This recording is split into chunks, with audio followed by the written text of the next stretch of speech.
Abbie Conant is a wonderful trombone player, and we could spend hours talking about all her accomplishments. But the thing she is most famous for is her time with the Munich Philharmonic, when she took a historic stand for her rights as a female brass player. We've chosen to focus on that shocking and inspiring story in the hope that young players can learn some brass history and apply the inspiration and passion for making music to their own lives. The incident took place over a 13-year period from 1980 to 1993. In part one of our conversation, after playing in the Royal Opera House Orchestra in Torino for 1 year, Abbie decided to audition for the Munich Philharmonic. I'll let Abbie take it from there. And from there, in Italy, you basically only get a year-to-year contract as a foreigner. But I heard from other brass musicians who are playing in the radio orchestra down the street, the Rai Symphony Orchestra. Oh, right, uh-huh. Yeah, that they had a copy of Das Orchester magazine and were sort of drooling over all the positions that were open for brass players. And they were saying, oh, you should try in Germany. There's, the jobs are permanent and their orchestras are better and all that. So I looked at that magazine and there were 11 openings. And I applied to all 11 openings. And they were good, all good openings too. One of them being second trombone in Vienna and one being WDR solo trombone and first trombone in Munich Philharmonic, et cetera, et cetera. And I got exactly one answer, and it was addressed to a Herr Abbie Conant, Mr. Abbie Conant. And it was to the Munich Philharmonic audition for solo trombone. And I guess the Herr, they just assumed all trombone players were men. So, okay, whatever. So I went to the audition. I believe it was in May of 1980, I guess. Mm-hmm. And we drew lots, and I got number 16.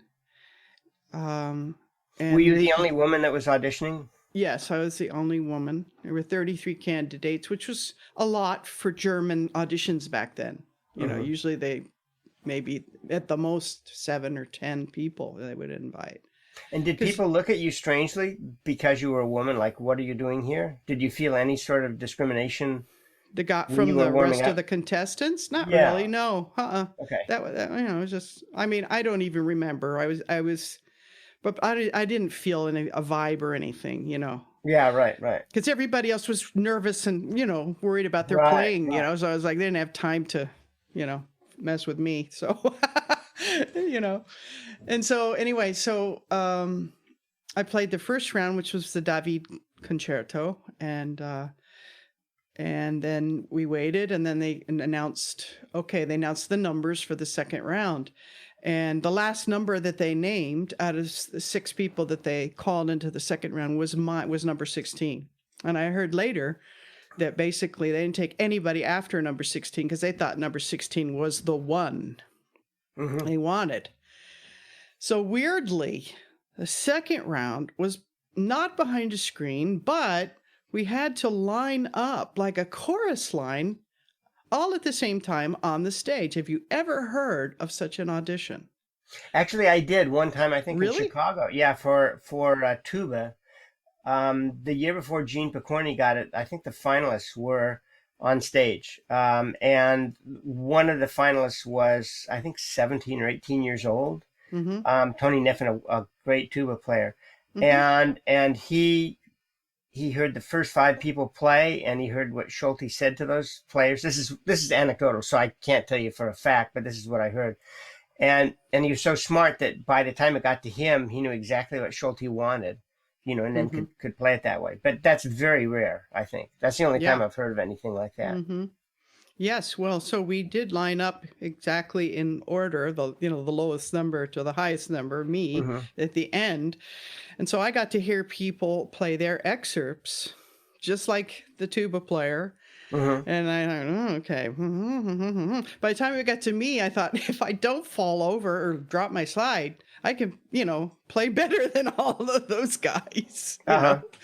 And, I really knew my excerpts, and so, I learned from them, and it kind of made me feel very confident, So then they picked myself and a German guy for the next round.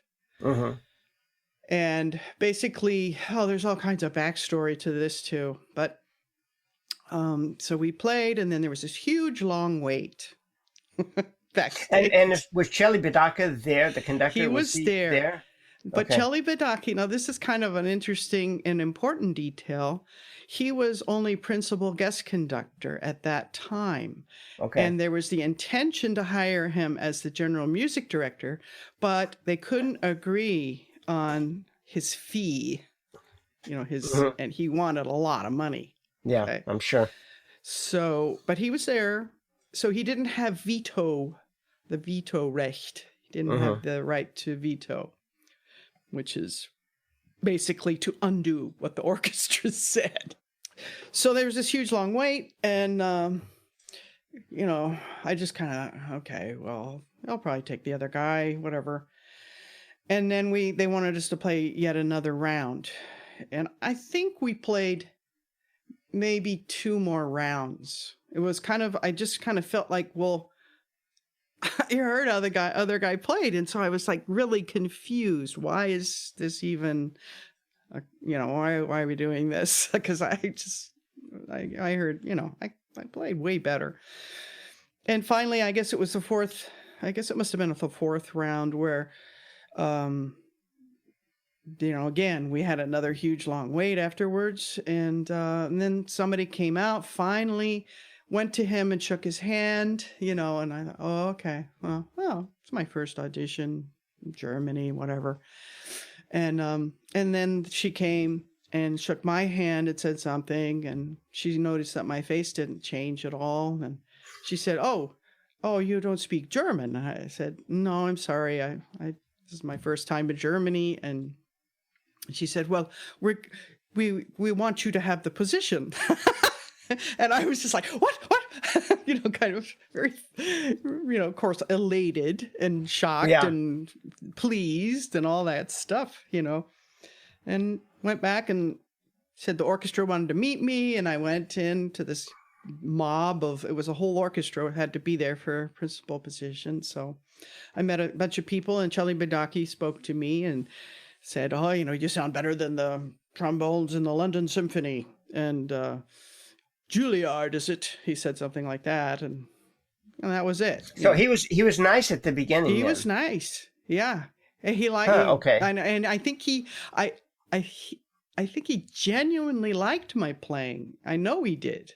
That. Mm-hmm. But he had no say. You know what I mean? So he knew he had to be. I think he knew he had to be careful because the orchestra voted for me. Really wanted me. Yeah, politics. Exactly. And the story that I heard was that in the first round, when it was behind the screen, you said that's the one when you played, or something like that? Yeah, that's what I heard too. And when I walked out, right, for the first round, or the second, the second round, not behind a screen, where the 6 people were lined up, there was this audible sort of inhale, like, oh my God. Yeah. It's a woman. How'd she get through? Oh my God, that's number 16. It's like, so it was like but it was too late. I guess they figured.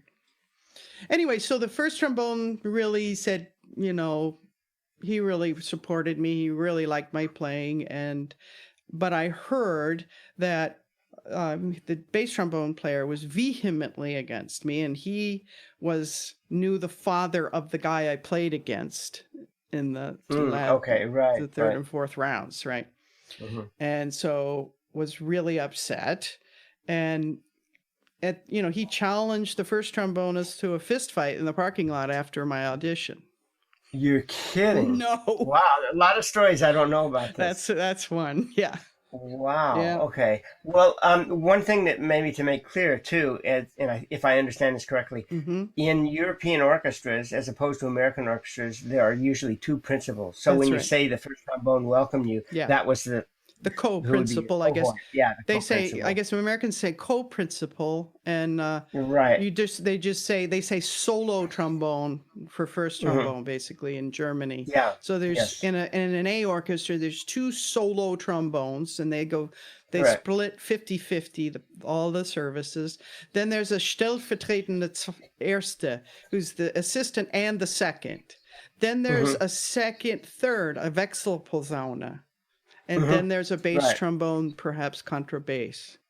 Yeah. So there's 5 trombones. And so, yeah. And then, okay, so I only got compliments from Celi Bidaki, and actually my parents came to the very first during my Probejahr to listen to the concerts that we played in Germany. We made a big German tour, and various colleagues also, just listened to me and said sounded great and all that stuff. And so I figured I could believe them.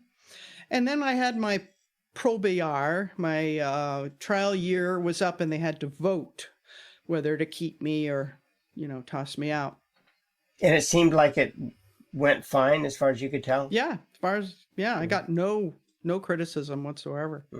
And were the brass colleagues nice to you and welcoming? I mean, your first rehearsal and so forth? Well, I had a lovely first trumpet player named Jean-Francois Michel, right? Oh, really? Yeah, he was there my first 10 years. Yeah. He's probably well known now, not just as a trumpet player, but a very fine composer. Absolutely, as well. like yourself. Yeah. Yeah. And he was very sweet and wonderful, and kind of helped me if I couldn't understand something. And there wasn't we actually had when they hadn't filled the other trumpet position yet. So we had a lot of subs for his half of the solo trumpet position. Right. And like I say, the other first trombone player was very nice person. And the guy, when I said the bass trombonist, he was actually a Wechsel when I entered the orchestra. Oh, okay. Meaning somebody who's sort of like a substitute. Somebody who plays second and third, second and bass. Okay. Yeah, right, and there was the older guy, Hari, who was the bass trombonist still, and he was about to retire. He still had a couple years left, and he was just a sweetheart, just a wonderful, kind, loving, beautiful person. And so my nemesis was, this Wechsel trombonist who just drilled holes staring at me in my, just, what I mean? One of these kind of guys, just poisonous, vehemently against my being. And, but the others, everybody was pretty nice, they were, there were these kind of stupid comments and things like that, but it was okay, and so, anyway, my Probejahr, my trial year, they voted overwhelmingly to keep me. Okay. Then something strange happened that they said, oh, well, we need to recount, do the vote again. So 2 weeks later, they voted again. And apparently I had heard later that one of the orchestra representatives, or maybe all of them, kind of went around in the name of Celi Bidaki, I guess, and tried to ask people to change their votes and vote against me. And so was Celi Bidaki okay? Sorry to interrupt. Was he okay that first year towards you? Yeah, fine. Did he fit you fine? Absolutely. Yeah. And let's see. Then they had it. Another vote, and of course it's secret ballot. And again, I won overwhelmingly. So they were sort of foiled, I guess. And at some point, maybe a week later, they called me in, and I thought it was just to talk about, the upcoming tour, who was going to play what, just divide the services. And as it turned out, it was kind of, this room full of men that I walked into, and there was kind of an atmosphere, and, I hadn't had time to really learn German. So I was a little lost, and there were some very stern looking faces in there. And, my nemesis, the Wechsel trombonist, was doing a lot of talking and looked very, severe and upset and waving his arms, and there was a lot of going back and forth, and I thought, what's going on, and then finally the first trombonist, took me out and said, they want to fire you. Celibidache says it's either you go or he goes. And I was just like, wait a minute. I just got voted in, So it was very disconcerting, as you can imagine. I mean, I think I cried all the way home, just in shock. But then, so that's when I realized that there was something very, very serious going on. And Celibidache, I guess it was becoming clear that he was going to be the GMD. And so he was already trying to, to work his magic. And GMD being General Music Director. Exactly. Yeah. So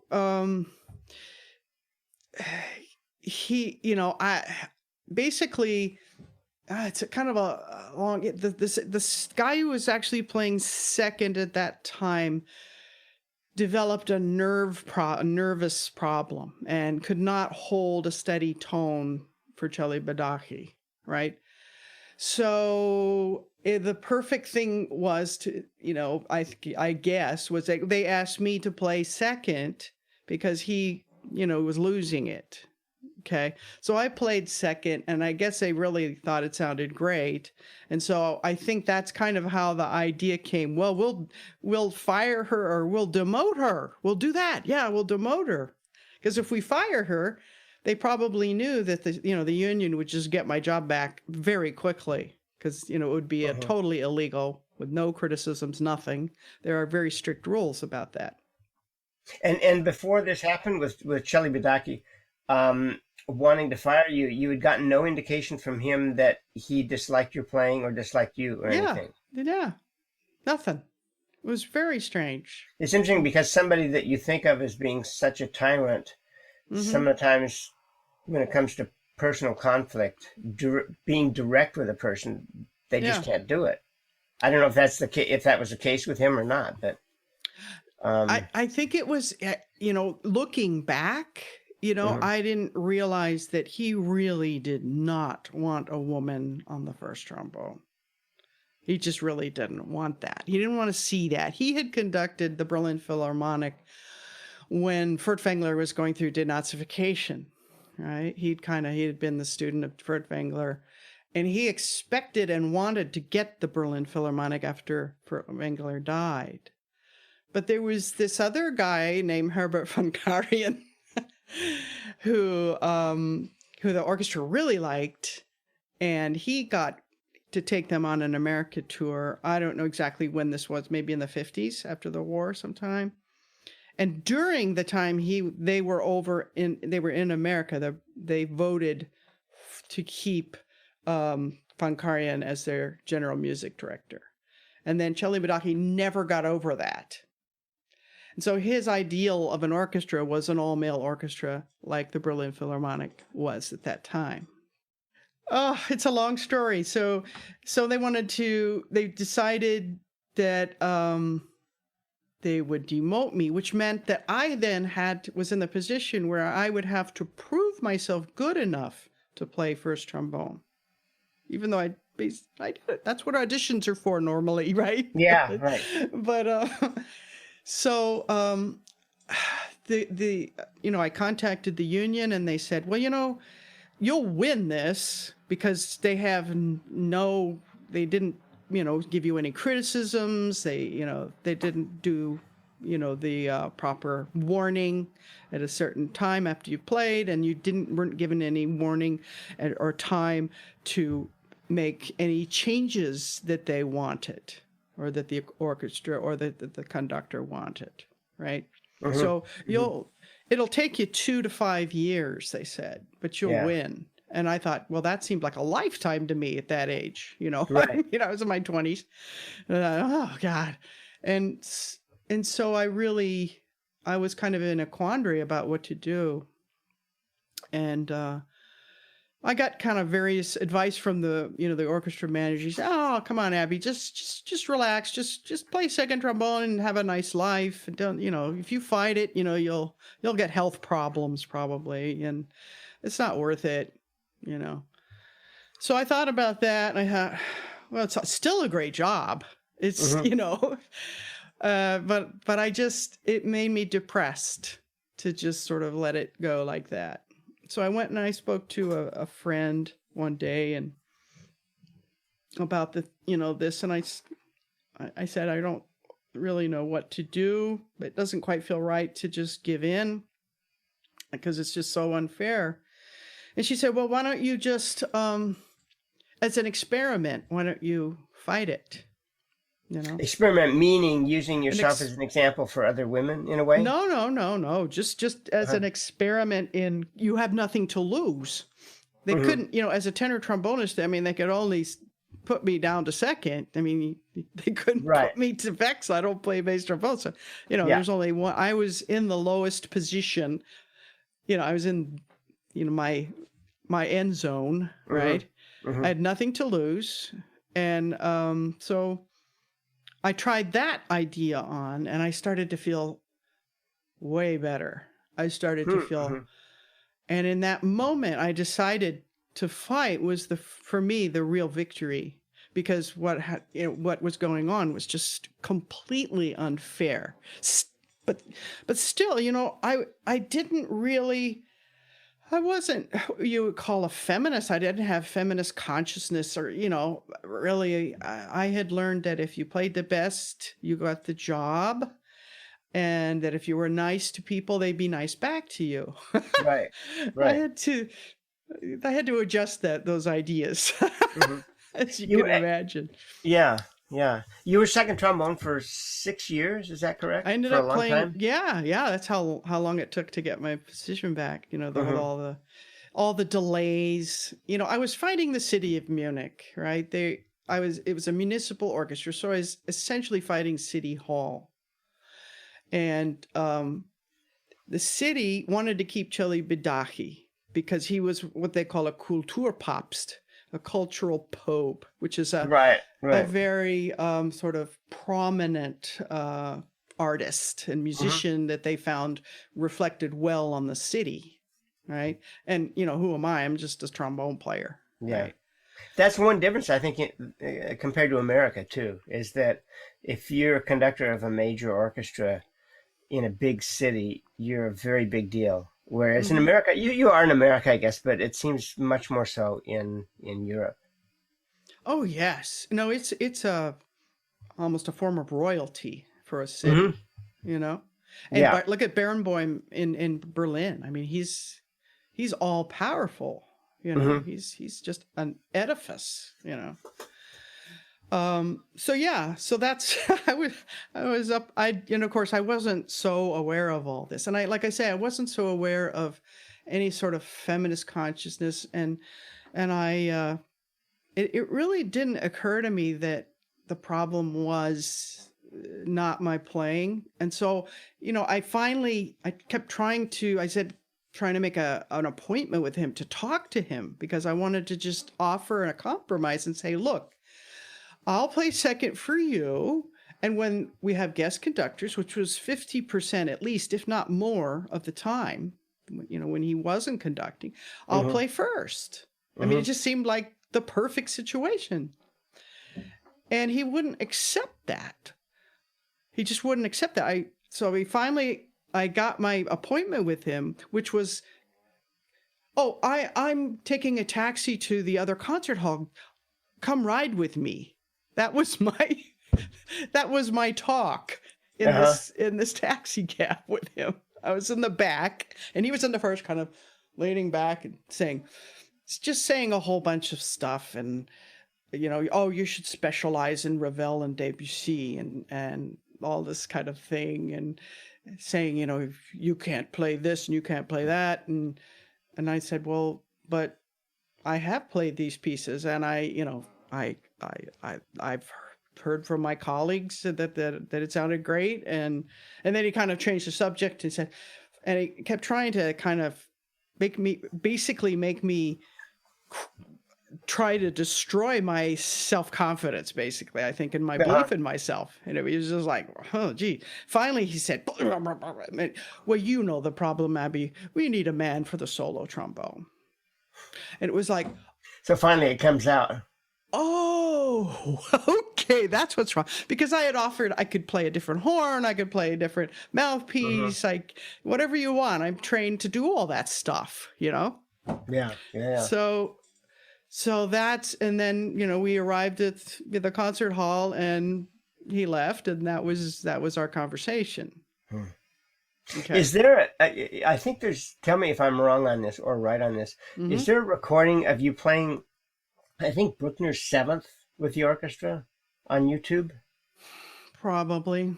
We played all the Bruckners. Yeah, and where were you playing first? Of time. Yeah. I don't remember.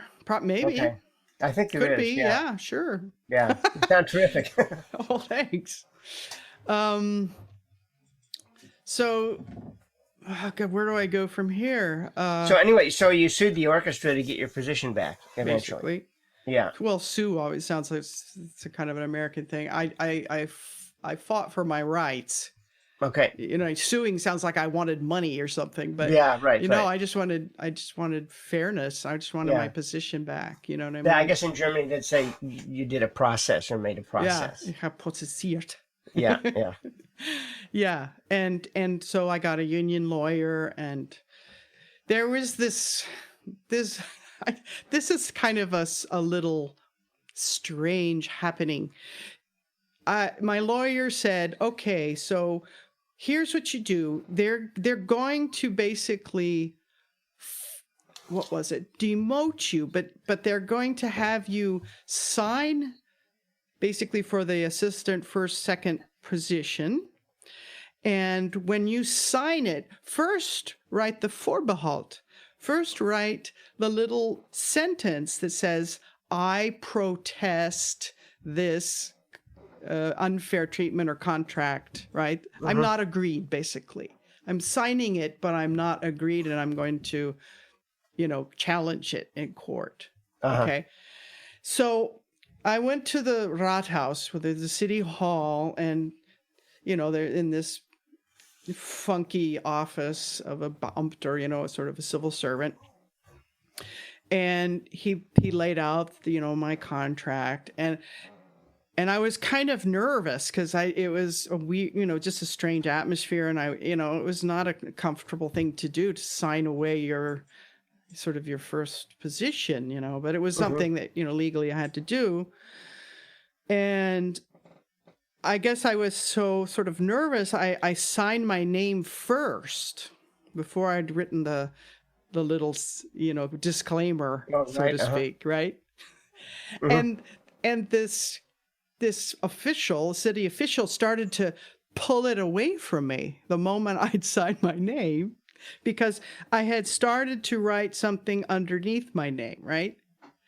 And I didn't quite finish it. And he said, what are you doing? Frau Conant, that's right. No, you've destroyed your contract. It will have no meaning, and all this stuff. And I was just kind of on instinct. And so I yanked it back and tried to finish my sentence. And he came after me. He came around the desk and tried to grab it from me.